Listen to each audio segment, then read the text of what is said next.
Welcome back, Inebri-art.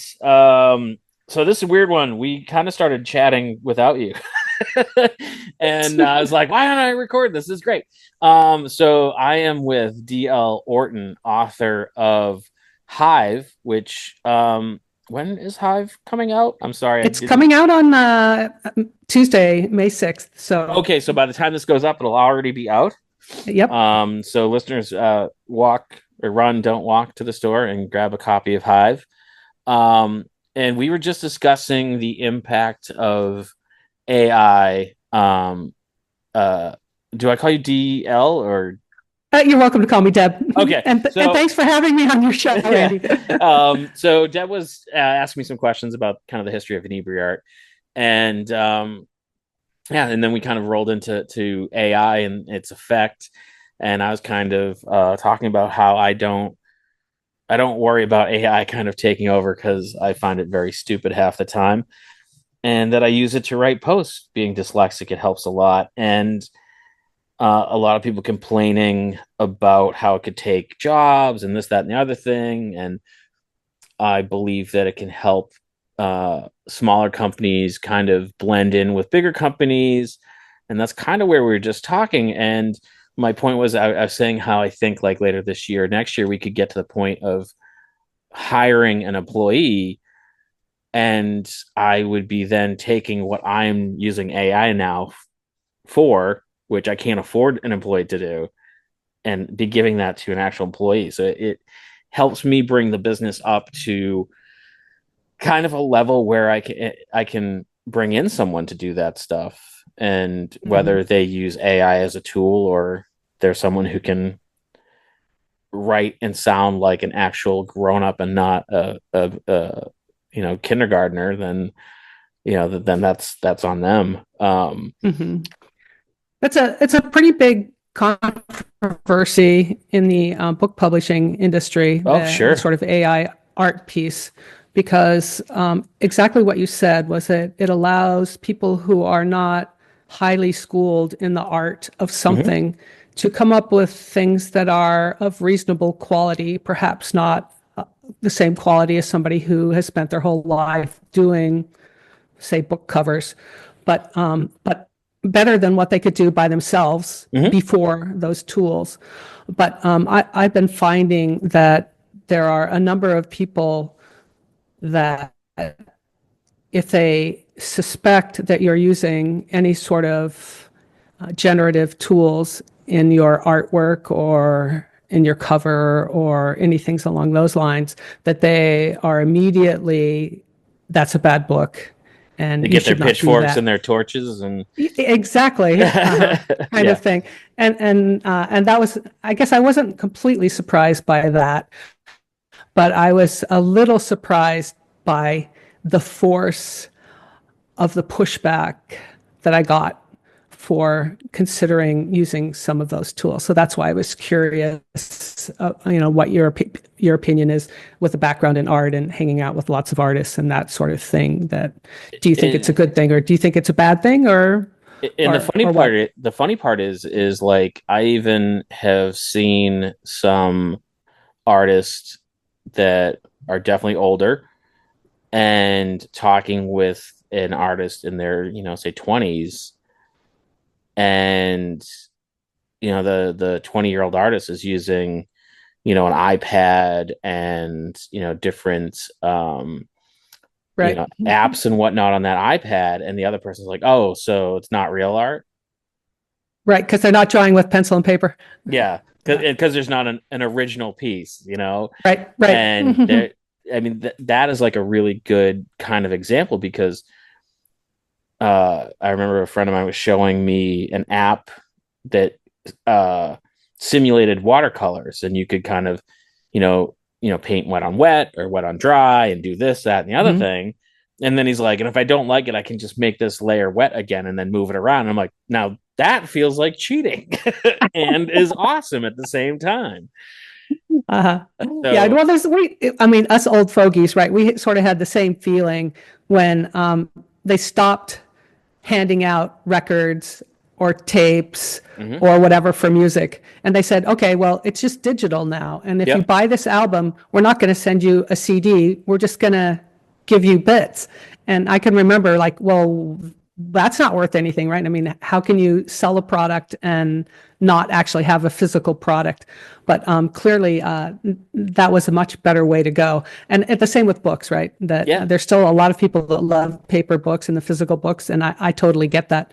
But for me, right, I'd much rather have a book that just appears on my iPad or my phone when I'm traveling, and when I run out of books, I just get another book, and it's just super easy. I don't have to carry them around in my suitcase and so on. Yeah. So, And the people who love traditional media, whether it be records or CDs or paper books, probably don't move a lot because mhm. when you have to move your record collection or your library or something, you get pretty quick Super where you're like, painful. why do I have all this shit?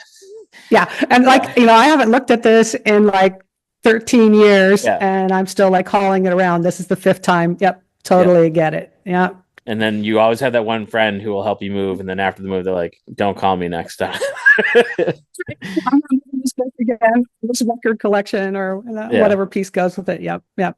So Kind of thing. I think I chalk the whole thing up to it doesn't matter. People just are, and I will sit here and preach, but I am a human being. I'm not awesome all the time, but I try not to be this way. But I feel people hate on change regardless of what it is. Hmm. Change And is hard. yeah, and Mhm. living in Plymouth, there's this, you know, battle back and forth. It's a tourist town, and the younger, it's not even that younger, like my generation and below, are like, yeah, let's not celebrate the horrible things that the Pilgrims did. Can we celebrate the fact that this is a vibrant music and art community, and we have a phenomenal food scene here and beautiful scenery? And can we just kind of like Mhm. not get rid of it, but let's not make it the focus anymore? And then like the boomers are like, let's invite the Wampanoag to march in the Thanksgiving Day parade again, and we don't Uh-huh. understand why they turn us down, and it's so it's just like it's yeah. Yeah, we have a very similar problem. I live in Hawaii, and of course, we're Of like, course you do. Yeah. tourism is our thing. That's all we have, Mm-hmm. right? And Mm-hmm. so every time something happens, like COVID-19 or Lahaina burns to the ground Mm-hmm. or whatever, right? Everyone here is shoved down into poverty again, right? In a matter of, a month or something type thing. And there's a really love-hate relationship with the tourists and the, Hawaiiana stuff and the leis and the luau's and all of the pieces, right? Yeah. That sort of keep the economy afloat. But then, But at the same people, time, yeah, us. people leave shit on the beaches and that Oh, sort of thing yeah. and whatever. So, right, there's, both sides to the thing, right? That we go down on the beach pretty much every night, run our dog around, and there's between say 5 and 20 people or parties of people taking photos. And so you have to, like, walk around them and walk around them and whatever and type stuff. And there's, 4 weddings going on and that sort of whole piece. And, the Hawaiians are very much the aloha spirit, the people that lived here. They're Yeah. very, giving and understanding and whatever. And me being just like, you know, not growing up here and all the pieces, I just find the whole thing very frustrating. That it would be very tough to live in a place where your whole thing was tourism, right? Yeah. That's Yeah. that's all you get. Yeah. And we work a And you lot. guys get a little of that. Oh, we definitely get that. Yeah, there's a lot. I live downtown, so I live probably say like 4 blocks from the Mayflower 2 and the Rock. Mhm. Um so I kind of have a different opinion about downtown because if I want to go downtown, I just walk. But the majority of people who live in Plymouth, once the weather gets nice, they don't go downtown because it's Right. hard to park. They don't like the tourists, this, that, and the other thing. Hmm. But Hmm. it is that double sided coin. We're like, yeah, but that's kind of that allows us to have a wide range of restaurants and you know a Hmm. vibrant music community and performing arts center and an art Hmm. And for museum. us, a Costco. Well, we have a BJ's, but that's not good. We don't have a BJ's, but at least we have a Costco. Oh my god, we got a Chick-fil-A and the whole town lost their mind. We just got a Chick-fil-A like 2 years ago, Yeah. and it's the same way. And there were people protesting as well when it went up Yep. because it was taking business from local restaurants. And I imagine that it was a little, but I think a lot of the people that go there probably didn't stop at the local restaurant before the Chick-fil-A came up. But the place is always slammed. It's always super busy. We have like an interesting town, and I'm not even sure if it's an official like town bylaw or if it is just kind of the way the town is run. There aren't any. Probably there's trying to think of like what the closest chain is to downtown. It's probably a McDonald's or a Dunkin' Donut, and that's probably at least a mile and a half away from downtown. But everything downtown um, is like small chain at best, like 6 or 7 restaurants, all local.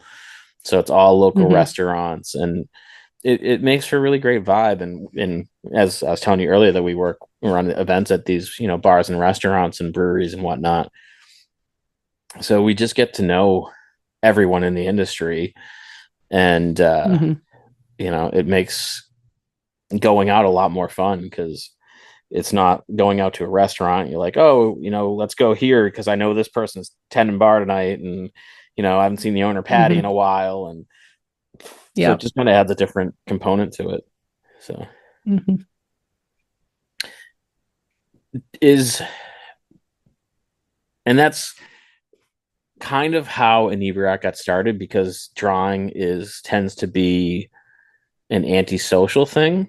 And when you do a drink and draw, you're at the bar, you're drawing in your sketchbook, Mm-hmm. you're out with other artists who wouldn't typically be drawing out in public. And we used to have a sketchbook that we would do just kind of, you would do like a little doodle on it and then pass it to the next guy. And it would, either strike up a conversation with the bartender or someone sitting near you. And then you would just pass them the sketchbook and they'd be like, well, I don't draw. I'd be like, doesn't matter. Just draw something, Yeah, fine, you do draw. whatever. Yeah. And and then it became fun because then they would get added into that cycle and then it'd go back to the first person to work its way down.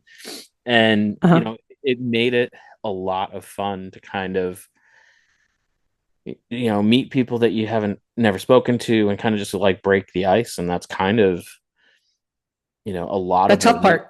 yeah. And that's a lot of what Inebri-art does now is like, Hmm. we do these events and I always tell my single guy friends, I'm like, bro, you need to come to like terrarium night. It is all women.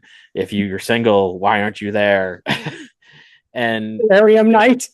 yeah, and it's like I actually saw a guy come to one of ours, and he like on his way out, he was like writing his number down for like the lady who was sitting across from him, and I like nudged my business partner. I'm like, they're gonna call their first daughter Bree, but they're probably gonna call their first son Inebri, which I don't, and it was just like and that kind of getting people out and about and trying new things is the side product of what is really exciting and fun about what Yeah, we you do. guys could do, a story night where, you start and you write the first couple lines and then hand it off to the next Yep. person and whatever. Right. I mean, I find that maybe it's just the people that I bump into, but there's a lot of people that, have a dream sometime about publishing a book. Mm-hmm. And, it could be an art book or it could be, a fiction book or it could be, a self-help book or it could be a book about, how to take care of your dog or something. But, it seems like that's a pretty common thing for people to think about. And so, maybe nudge that a little bit with, okay, let's tell a story. Deb, And the it's funny that you mentioned that because in August we have our third annual Pages and Pints. nice. So it's all like small press and local authors, Uh-huh. hawking their wares and signing books. And I think this year we're going to add like a offer to the authors to do like readings from their books Hmm. to add to the event. And and we're always trying to like, all right, what can we do for photographers? We don't have a photography event. How do we make a photography event? And so it's always kind of like trying to come up with interesting ideas. And so that was again, someone like pitched me the idea, and I'm like, I mean, sure, we can do that, and then we do it, and it's a success, and you Hmm. know, I get all the credit because my friend gave me an idea. So, what's the thing that you like the least about your job? Oh man. What I like least. Some of the Do you know who Adam Savage is? Yeah. Hmm. Okay. So I follow him a lot on YouTube. I find his advice phenomenally great about everything from setting up your shop to raising your kids. I think he's dialed Hmm. in and overthought everything. And he was talking about how no matter what it is you do, there's going to be something repetitive and drudgery and like the marketing and answering emails. I don't enjoy, but I don't really hate. And he's like, if you love 30% of what you're doing, you're winning. Like that's the dream. Hmm. The other, there's always going to be at least Right. 70%. It's just work. The thing that I find that wears on me is we do a lot of these vendor markets, and this came from an artist who's like, Andy, there should be a market before Christmas for artists to sell their stuff. And I'm like, yeah, there should. And she's like, you should run it. And I'm like, okay. And now we do, God, we do. It's probably like 30% of our business. Really? Yeah, it's a big part of what we do, and just some of the, and I get it, like So when it's like they're, Christmas ornaments or yeah, well, it runs all oh, year. So like we did a hot sauce expo. The okay. authors event is kind of like a more niche one. We That's what I was Hmm. doing today. I was up in Rentham, and it was about 25 different vendors, and we make sure that no one has too much overlap. And we had someone making custom uh, magnets from like photos on your phones. We had Okay. woodworkers and pottery people and just wide assortment of stuff. And a dog rescue, so they brought dogs, but that's different. That's just so I could hang out with That's dogs. always fun. Hmm. Yeah. And I get it because when they book a space, they just talk to me.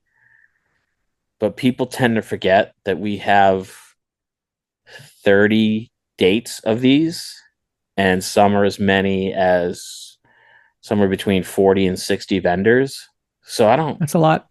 yeah. So when I'm looking at an email, I'm like, I don't know who you are. I don't know what the date is that you're talking about. And so it gets really frustrating because it's super vague stuff. And I'm like, you need to be more. I remember one I got and it just said, hey, handsome, you remember that thing we talked about the other day? I'd like to go forward with it. And I'm like, I don't know Uh, any part of what this is about. And it's just, and a lot of it mhm. becomes kind of like we try to streamline work. So we created like a Google form where they can go and apply for the shows.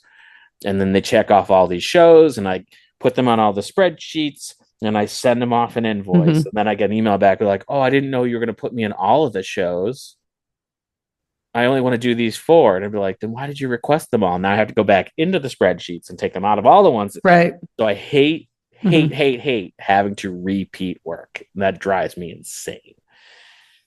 Hmm. It's like just ask for the thing that you want and be clear about it. But you know, Yep. if that's my biggest problem, I'm doing all right. Indeed. Yeah. What is the worst thing about being an author? This is supposed to be about you, Deb. That's the thing about like authors, right? We're Yeah. curious. We're Yeah. No, you I dig it. I dig it. type thing. What's the worst thing about being an author? Um, it's very long hours, just like you. Mhm. And the, your 30% is actually probably a pretty good target because I try to write every day, but I don't succeed. And Mhm. particularly around book release time, there's just so much stuff. Like when you have a big event, right? You just gotta this and that person, and somebody calls the last minute, and there's this problem, and can you do this? And we didn't whatever, and you just spend all of your time sort of the whack-a-mole thing. Okay, that's taken care of, and keep going. And you don't have time to do the thing that sort of gets you in the flow state, which Yeah. is the thing that you really enjoy doing, which is the writing. And I would say that the hardest thing about being a writer is doing all the stuff that you have to do that's not writing. Yeah. I totally get that for sure. And people talk about, well, if you're an indie, do you have to do more work? That's not writing than if you have a publisher and all of those sort of pieces. And the answer to that question right now is that no matter who or how you publish, you as the author are going to be expected to do a lot of marketing to make your book successful. And the sort of rub with that is the best way to make your book successful is to keep writing new books. Hmm. And so there's this tug of war back and forth between, okay, I need to write. I enjoy writing. I want to, get the next book out. And there's all these things that need to be done in order to finish publishing the current book you're working on. For instance, right now I have a book coming out Tuesday, and so there's a lot of stuff going on around the publishing events. And you talked with John, and we're doing this book game That kind of sounds thing, super trying fun. this out to see Yeah. how, yeah, see how it sort of goes, type thing. So I'm, doing some stuff along those lines, and then at the same time, I'm working on the pre-order for the second book in the series, which I want to have up and available when this first book goes live on Tuesday. So there's, cover and text that has to go on the back of the book, and just lots of little things like that, just to sort of get it in the air. And so I'm like, okay, today I'm gonna not look at my email, and I'm gonna write for 2 hours in the morning. And then I get a phone call from somebody who is running some ads for me, and they're like, "We didn't get the link that we need for this ad, and we have to have it by 4 p.m. or we're gonna write, or we're Stop, not you're gonna be giving able to me write." anxiety. You're I'm like, giving me "Oh my anxiety. god!" Kaboom! Yeah. Everything blows up. It's like, okay, so I should have at least looked at my email first thing in the morning, type stuff. The other piece is because I'm 6 hours behind East Coast time. By the time everything has happened basically to you guys, right? The stock market and the Yeah. whatever. And, some politician said something that everybody is just unbelievably, right? How could somebody Hmm. say that, or whatever, right? It's all old news for you. And we're just like waking up, like, oh my Yeah. gosh, everything just blew up.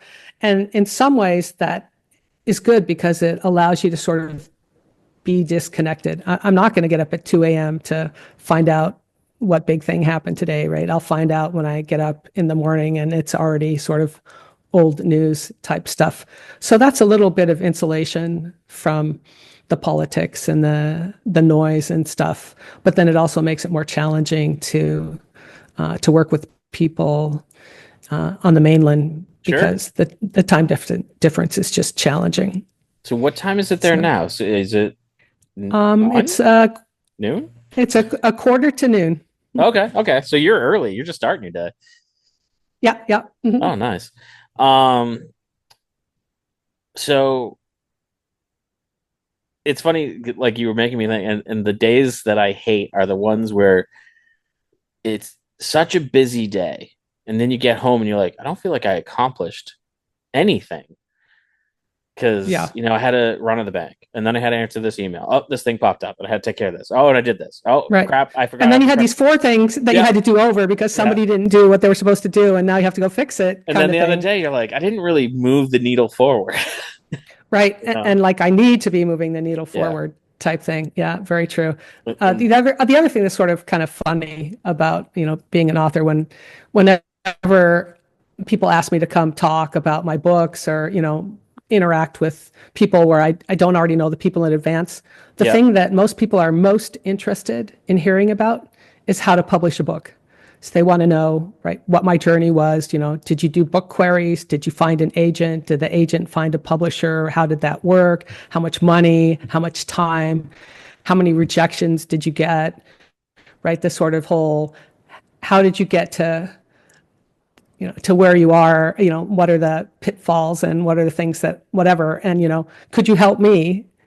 Make that same journey kind of yeah, thing, which is it's very very understandable kind of thing type what but of course you want to go and talk about your book and the things that you've been doing and what you think is great about what you're writing or whatever piece, and mostly what people want to hear about is right how to do the same things that you seem to have accomplished, at least in some small sort of piece. I mean, people always ask me when they first pick up my book or whatever, like people that I know play tennis with or something, are like, "Wow, are you famous?" I'm like, "I am totally not famous. I have a small group of people who really love my books, and they send me really nice emails and they say really nice things about the stuff that I write, and that's enough for me."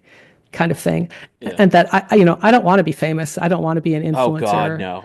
I don't want to have people recognize me on the I, street, right? I And tell people that's I'm famous on two streets, and if you're on uh Main Street in Plymouth or Water Street in Plymouth, that's where I'm famous, and that's it. Like if I mhm, go outside those two blocks, forget it. yeah. And I sort of feel sorry for the people that are just like super famous or something. I think it would just be really painful all the time to be outside and have people asking, for your autograph or, you know, wanting to take a photo with you or whatever. And then the flip side of that is that you would never trust if Hmm. anyone who was hanging out with you or that you just met or whatever, if they were doing it because they wanted something from you or because they were sort of genuinely your friend, right? Yeah, Or genuinely in love with you or genuinely, right, whatever piece, you lose that. And I don't know how you would ever get that back until you sort of become old and unfamous kind of thing. But I think it's way more of a curse than the sort of younger generation believes to be, famous on Instagram or, an influencer or whatever. I just yeah, don't think it's going to work out well for any of those people. yeah. I mean, like I joke saying that I'm famous on two streets, um, but because I work with these restaurants and the restaurant owners become low level local celebrities because everyone wants to know a guy who owns a restaurant or whatever, and Mm-hmm. it because like I know some restaurant owners who've moved out of town because they're like, I'm tired of going to the grocery store and getting stopped 5 times. And I get it. I get the same thing. Like I've gone on dates and like you're walking down the street and after about the sixth person, like, hey Andy, what's going on? And they're looking at me like, what is going on? Like, who are you? And I'm like, I told you my Yeah, that's job's right. weird. It's hard to explain. But Uh-huh. like, and conversely, like I went through a breakup and a friend of mine's like, you sound like you need to get out. And I do. I'm like, I do.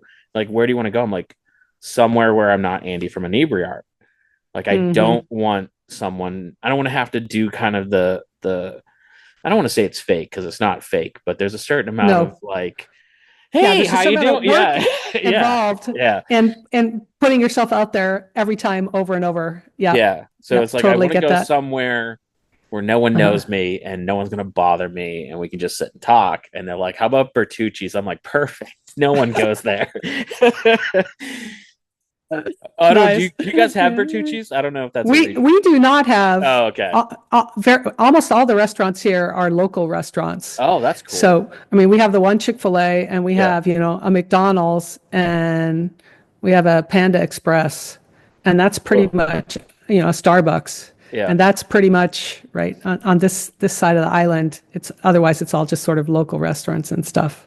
yeah, Something with meeting new people or something that's sort of unique with being an author is that there's this pressure sort of or need to sort of evangelize your book, and particularly before it's published you have advanced review copies, arcs or whatever, and you want to give those out to as many people as you can that you think are going to like the book, in the hopes that they read it and they leave a review for you once the book goes public. hmm, But then there's this negative tension where I meet people that live around where I live or I play tennis with or something, and they find out that I'm an author and they're like, oh my god, what kind of books do you write or whatever, and so you do what you do, you go into sort of tell them a little bit about the book, and it's sci-fi suspense and it's character driven, there's a strong female lead or whatever, and then you're, well, if you would like a copy, I'd be happy to get you a copy, right? I keep a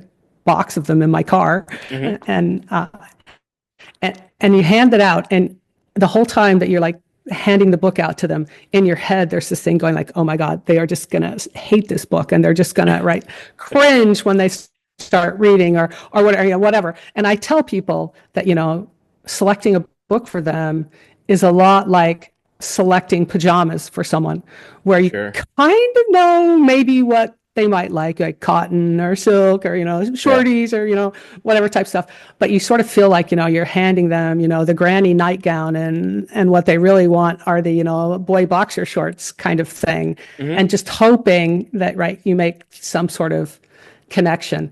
And so it's always very gratifying when somebody that you kind of know, but you don't know that well, they're not your friend, they don't really owe you anything or something, and they come and find you, or they send you a text message, they're like, oh well, I'm June, you don't remember me, but you gave me this book or whatever and I just loved it, right? It was just like the best book and I'm just like so pleased, and where can I get another one type thing.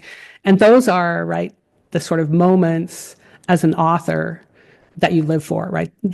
That's the reason that you put up with all of the reviews. I have a review at Amazon on one of my early books that I got very early on that was a 1-star review, and the whole text of the review is didn't read. We that's you we one of our other podcasts is called Bar Talk, and it's the local restaurant owners and workers and whatnot talking about bar and restaurant life. And on the, Mm-hmm. I think it was the very first episode or very, very early one, we had them go on to Yelp and read their own 1-star reviews. And Oh, that would be awesome. oh, super fun. And one of the guys is like, worst steak and cheese sub I've ever had in my entire life. This whole rant about the steak and cheese sub. And then he goes, we don't serve steak and cheese subs. Yeah, I mean that's a great, that's you sort of just look at it and own it and okay, totally right, that all those pieces. But of course, then the flip side is that when somebody says something where they tried something and it was the right thing and they really enjoyed it, and they leave a review that's honest and heartfelt and whatever, it sort of makes it all worthwhile for you too, I'm sure, right? Are you the kind of person, I'm asking this because I know the kind of person I am, uh, where we'll have an event that crushes, absolutely crushes. We'll have a podcast episode that does really well, and I won't forget it, but I'll be like, oh, that's cool. And I move on to the next one. But if there's one where, no one shows up or something disastrous happens, or, you know, it, I can't get rid of them. I live in those, that failure. It haunts you. Yeah. And it's I think part of it's good because part of it makes me work harder. But at some point you're like, I just want to accept that they can't all work fantastically and move on with my life. But, I can't tell if that's a good or a bad thing. So I had an event scheduled at a indie bookstore in Denver, Colorado, and I had just won a fairly prestigious Colorado Book Award Mhm. for one of the books that I had published. And I had made arrangements with it's sort of a bookstore, a bar, and a little cafe kind of thing. Oh, cool. And so I had made arrangements with the owner to, like, have some cookies and, some snacks or whatever, and, discounts on the beer and wine or whatever as part of this little celebration kind of thing. And I had put together some, games to play, a couple of puzzles and some interactive stuff, sort of the kind of thing that you guys do. Hmm. And had it all set up, brought all this stuff, brought, signed copies of the book, was going to, do that sort of thing. And I brought my husband, and I had like 6 friends. At the time, I lived about an hour away. I had like 6 friends that were all like, "Oh yeah, we'll come and hang out, give you moral support or whatever." And they showed up, and then the thing started at whatever 7:30 p.m. And at 7:30 p.m., we were the only people in the cafe. And like 2 people walk in or whatever, and they're like, "Oh, what's going on?" And You're like, and damn the it. person, the manager of the restaurant's like, "Oh, well, there's this whatever celebration kind of thing." You're like, "Oh, okay, well, we'll stay." And so there were, you know, the 8 of us that had driven for an hour come up there, and 2 people that had walked in, and they stayed for half an hour or whatever, and one of them bought a book, and they left, and then we packed up all of our stuff and we put it back in the car and we drove home. Those nights are so brutal. That's so brutal. Uh, and you have to do them because that person Uh-huh. who bought the book, you don't know who that person is. Um, we have a corporate client that brings us in regularly, and they came to one of our lesser attended events, but they liked what we did, so they hire. So like you just never know where that's going to come. But Mm-hmm. I have had events where we've had like 4 tickets sold, and you go and you set up the paint, you got the glassware, whatever the heck it was that we were painting for that, and you Mm-hmm. lay out the drop cloths and the brushes and the cups of water, and you get everything, and you grab yourself a beer, and you're sitting there and you're waiting, and all 4 tickets were a no show. Oh. And so like they're like, yeah, but they paid, and I'm like, yeah, but pay, but everyone who's already is now here Yeah, you're looking at like, us like we're, oh. yeah, like, oh, look at the paint guy, no one comes to that class. And I'm like, but you gotta do, yeah, Yeah, I mean, they're all that man sort of sucks. steps, right? Yeah. It's also right. You learn sort of what works and what doesn't work, Hmm. and right. I mean, one of the very first things that most people, the first time they publish a book, particularly if they self-publish a book, is they hand off copies of the books to all their friends and their families and their friend's dog and everyone that like lives around them, and like all the guys at their kids' school and any connection they have or whatever. And Sure. that turns out to be not a really great idea for generating reviews, honest reviews, and fans of your work, because they feel obligated to you in some sense because they know you or whatever piece. And so it's sort of the first step when you learn to just put the work out there and push it a little bit, so maybe you get a few more people finding out about your work than you did last week, right? That's the whole let's grow this a little kind of thing. Hmm. And then you get a review from somebody who you don't know. They live in a different state. You've never met them. You have no connection to them, right? They don't know anybody that kind of thing. And they say, "Wow, this is really great, right? I really enjoyed this kind of thing."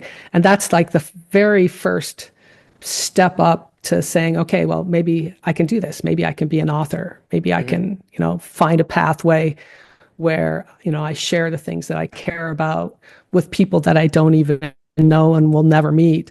And we make some sort of connection that is, valuable to both of us." And I think that's the, sort of the magic of art, is that you do something that's, interesting and valuable and meaningful to you, and you can share it with somebody who you've never met and will never meet probably, and they will find the same sort of magic in that you put in there to start out with. And that's sort of the right. That's the reward. That's the reason that you spend hours and hours in your computer chair typing and editing and editing and editing some more and doing all that sort of piece. Yeah. I mean, those moments are so surreal. And it's like we can look at data all day, every day, and oh, our numbers are up this month, our numbers are down this month, and oh, we got new listenership in this state or this country or whatever. But it's meeting that one person who has listened. Right. I've told the story a dozen times or more where I got to interview an illustrator. His name's Jim Mahfood, and I'd met him in person once at a convention, just kind of in passing, like shook his hand. And uh, he was one of the people that kind of started the drink and draw movement that led to Inebri-art. And so at one point I reached out. He, was happy to be on the podcast. We set up a time to record, and I kind of started doing that spiel that I do all the time. Oh, we're based in Plymouth, and yeah, we started as a drink and draw. And he interrupts me and he goes, "I know." And I'm like, "What?" And he goes, "I know." I'm like, "What do you mean you know?" He goes, "I know who you are." And I was just like, "What do you mean?" And he goes, What? "Yeah." And he's like, "Well, you had Wax Taylor on your show, and me and a buddy are huge Wax Taylor fans, and he sent me the episode link." He's like, "So I went to see who else you had on the show, and you had Doc Hammer, and he's a friend of mine." He's like, "So I listened to that episode." He's like, "So I know who you are." And the best response I could come up with was, "What do you mean?" I was just stunned. How can that be? Yeah, I'm like, "You're the famous person. Like, how does that work?" Yeah, and it's when those That's moments cool. happen, you're like, yeah, that's even just meeting. I was at a brewery event and I was walking with a friend and I laughed. And this guy who was passing by goes, "Your voice." And I'm like, "What about it?" He goes, "You're on that podcast." And I'm like, "What?" And he just picked me out of a crowd. And it's like those moments, they're just so surreal and kind of like exhilarating that you're like, "Oh yeah, I do this You for made the people to connection. listen to." Yeah. And it's and I happen to have a hat, so I gave him a hat for the show, and Nice. thanked him. Swag. And the funny part is, I didn't know this was a dyslexic thing till recently, but I know I struggle remembering people's names. And so then I was bringing it up on the podcast. It's one of our other shows where we have multiple hosts, and I'm like, "We have a fan. I met him. Blah blah blah." And they're like, "What's his name?" I'm like, Chris, Steve. Damn it, I don't remember. So now we constantly refer to him on the show and as our fan, and we like every episode he's got like a different name because we can't remember what his name is. And I've met him at least 3 times out and about in the streets. So it's just, but that's just me. I've given up trying to remember people's names. When you get that feedback, so I mean, that's kind of one of those, is that when people say, "How do you get started?" I've had people ask me for advice and they're like, "Oh, how should I get started doing such and such or whatever?" And I kind of snarkily go, "You shouldn't." Yeah. And they kind of get a weird look. And I'm like, because if me telling you shouldn't is going to in any way stop you or even give you pause, this is not for you. Yeah, you're not going to do it because it's way harder than that. Do you also do you think telling people that story about, that connection is going to help them kind of get to that level where they need to be, or being honest and being like, "Listen, if you can't handle the hard shit, you're not ready for the reward"? Like the carrot or the stick? Well, I tell everyone that the one thing that all successful authors have in common is that they refuse to give up. And it's not just they refused a little, it's just they fought and they fought and they refused and they refused and they refused to stop again, and they tried harder and they went again and it failed and they tried again. And that's how you become successful. So if you don't want to sign up for the getting, slapped down and standing up again and getting slapped down and standing up again type thing, then that's not, you shouldn't do this kind of thing. The other piece is that, I make a little bit of money selling books, but I do not make enough money to survive on, on selling books. And there are people that do, but those people, for the most part, are either, one in a million. They're very, very lucky. The woman who wrote The Time Traveler's Wife, right? Yep. It became a movie. She sold a lot of copies. It was talked about for a while. And do you even remember what her name is? Can I you have name no another idea. book I just told you I can't remember that names. she published? No, not at all. Right. So she was like sort of, Yeah. a one stop wonder. But most of the people who are successful at writing write a lot of books and publish a lot of books. They have, a series about dragons and fairies that is 27 books long, or whatever sort of piece. And so you have to sign up to write and write and write and write. And most people, when they first are thinking about, yeah, I want to write a book and this sounds really interesting, the story that they want to tell, or the thing that comes to mind, or the piece that they have to share is their story, who they are, how they got there, or the things that happened to them when they were a teenager, or sort of pick your piece.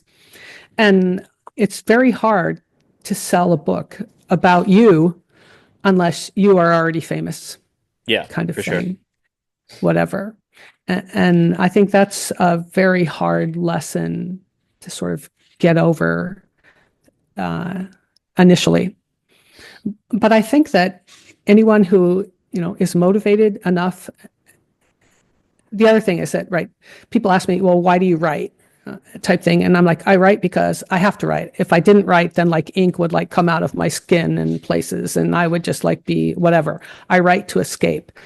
And when I'm writing, I'm God. I can kill people. I can, make the time of a year pass in 10 seconds, or I can make, a 30-second scene last for 10 pages, right? I have the ultimate control over all of my characters and the world and how all of the physics in that world works and all of those pieces.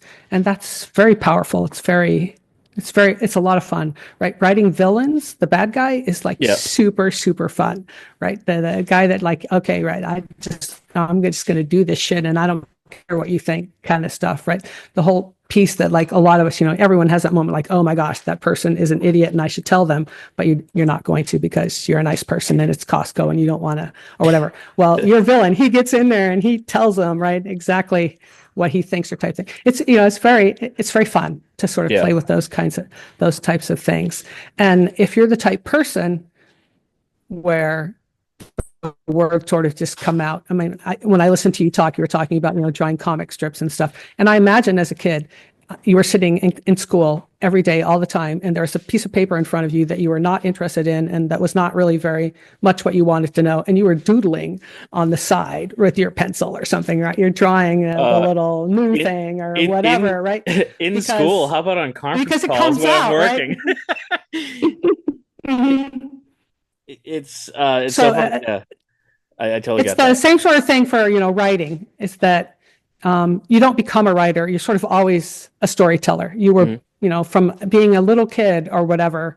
It was always, at least for me, the whole storytelling piece is a way to it's a way to influence people to understand your life and the things that you care about without telling them that they're wrong or they should change or that, they're an idiot or how can you think that? Or, right, where did you get that data, right? I can tell you a story that will change your mind about something that could be very important to you by giving you a little bit of empathy for somebody who's not you, type thing. And that is a very powerful thing, a very powerful sword to be able to wield in just everyday normal life. That's I love that. And the only thing is drawing on notebooks in school. Like that's what I used to do in conference calls when I worked retail. It would have Right. like 3 bullet notes, and there would just be these elaborate drawings all the way around the paper. And there was someone sitting next to me, they would look at me, and it's like, it's how I focus. If I wasn't doing this, I wouldn't be able to listen to what they're saying. Right. You Right. know, it's It's not weird. something that you can not do. Right. Yeah, yeah, that's uh, funny. look. But it's the other comparison is like you're saying, like to be successful at writing, you need to have a bunch of books. And I tell people who are starting off podcasts the same thing. I'm like, if you put out 4 podcasts and someone becomes a fan and they listen and they're like, I'm going to go listen to all their shows. Cool. You've gotten 3 more downloads. If Mhm. someone listens to the Inebri-art podcast and be like, I want to go back and listen to their back catalog, I get 450 downloads. Yeah. So It's it's gonna be a like, while. yeah, but it's just like, it when you have so much more for people to consume, Uh-huh. when they buy in and they want to be part of it and they make that connection, you see an exponential return on that just from all the time that you have invested. And it's especially doing like content like this and YouTube shows, like you have to have, unless you're famous to begin with, but you have to have like a back catalog of stuff for people to go back and watch. And that's what really builds the momentum and the more downloads. And then the algorithm goes, oh, people are starting to watch this. And, it starts like a snowball. And it's very Mhm. difficult to keep it going because life happens and then you take some time off and you miss a week or 2 weeks. And Mhm. yeah, And it's they have like an emotional connection, or they have an emotional expectation about mm-hmm, what you do and what you provide. And I mean, with the writer thing, right? It's the characters, right?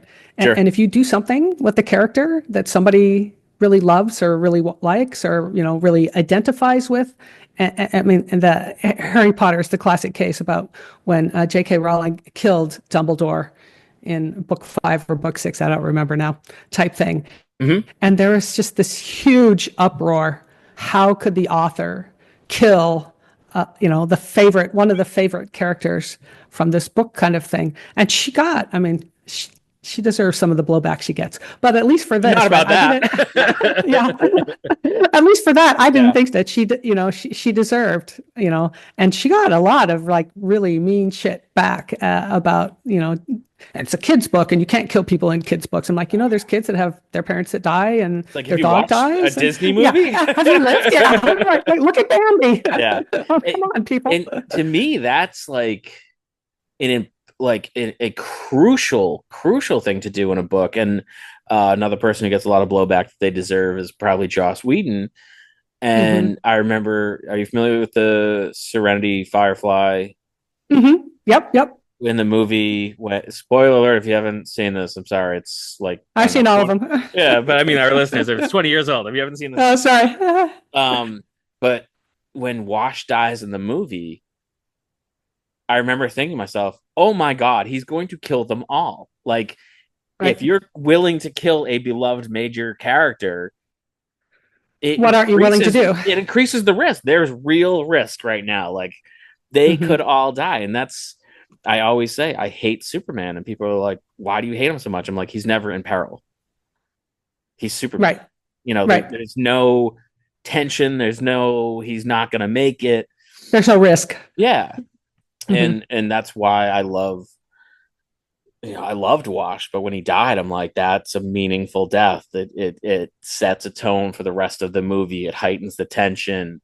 Mm-hmm. And one of the things we do is we run Dungeons and Dragons nights at bars, and we ran Mm-hmm. one recently. And my business partner was being the DM, and I wasn't feeling well that night, so I was just kind of hanging back.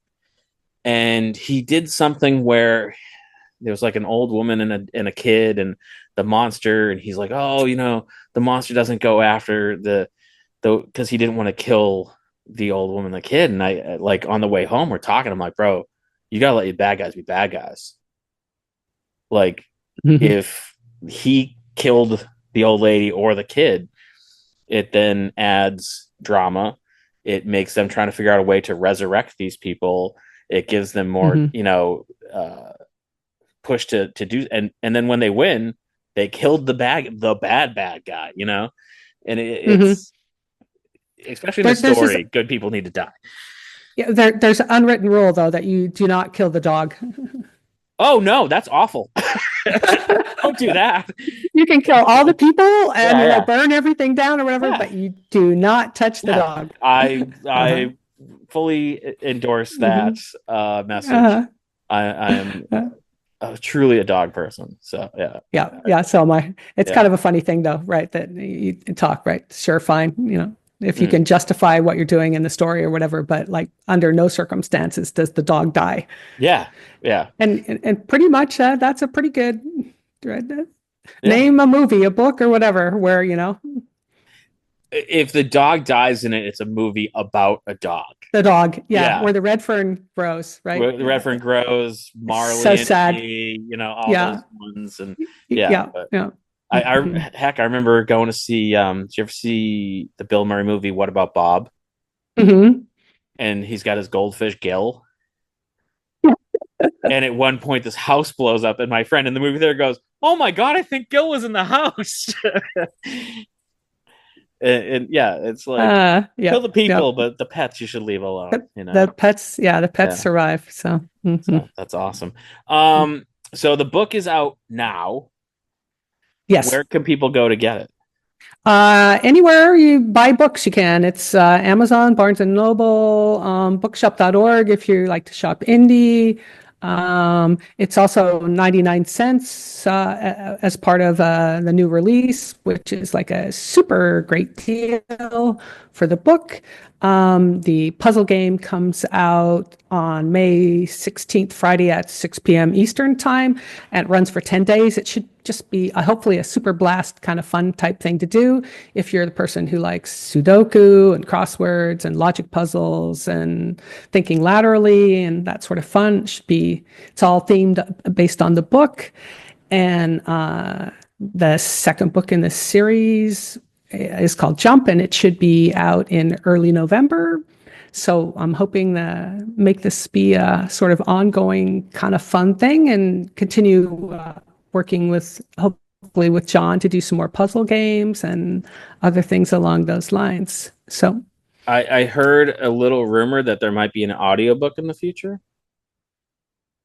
definitely an audiobook. So I have to, I work with uh, Noah Levine and Aaron DeWard, and they are Audi award-winning narrators Mhm. type thing.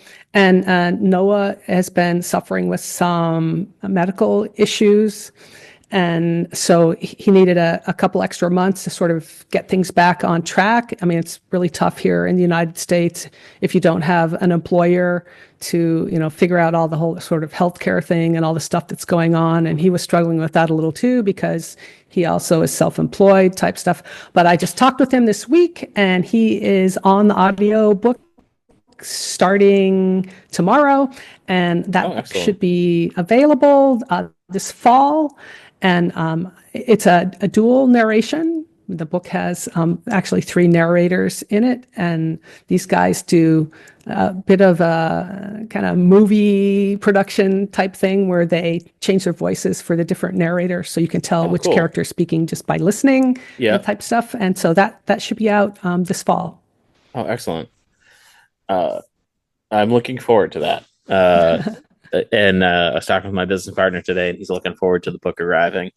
Um, and so yeah, this was great, man. Like I had a good time. It I, I've said this before 100 times on the show, but I haven't said it to you.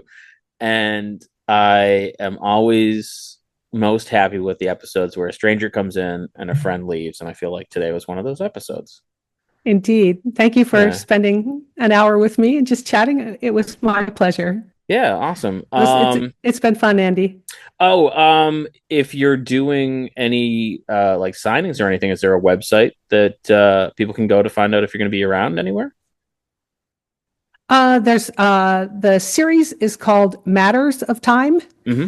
and there's a mattersoftime.com where you can go find out more about the book and the book series and also the puzzle game. A plug for the puzzle game is at hivebookgame.com, and you can go and sign up now, and then we'll send you an email when the puzzle game drops, and that should wrap it up. Okay. And if you want to hear more about the puzzle game or puzzle games in general, you can tune in next week when we're going to have the puzzle game creator on the show. So Great. we kind of recorded them backwards. John was a blast to talk to, so that was a lot of fun too. Deb, thank you again for taking a moment out of your morning, and listeners, thank you for taking the time to listen to us. And tune in next week to hear about John and his puzzles. And there may be an Inebri-art puzzle coming in the future. Ooh, sweet. Spoiler, yeah. So tune in for that, and we'll catch you guys again next week. Thank you so much. And thanks for checking out the show today, listeners. If you enjoyed the content today, you can go over to patreon.com/Inebri-art to support the show. You can join over there for just a few dollars a month and help us provide this fun content that you just checked out. You can also email us at Inebri-art.com with your questions, complaints, and concerns, or you can find us on all social medias at Inebri-art or at Inebri-art6 on Instagram. And also don't forget to check out our other shows, Bar Talk Podcast, Old Colony Cast, Inebri-art, and all the other shows on the Inebri-art Network, which you can find at Inebri-art.com. Thanks again for listening.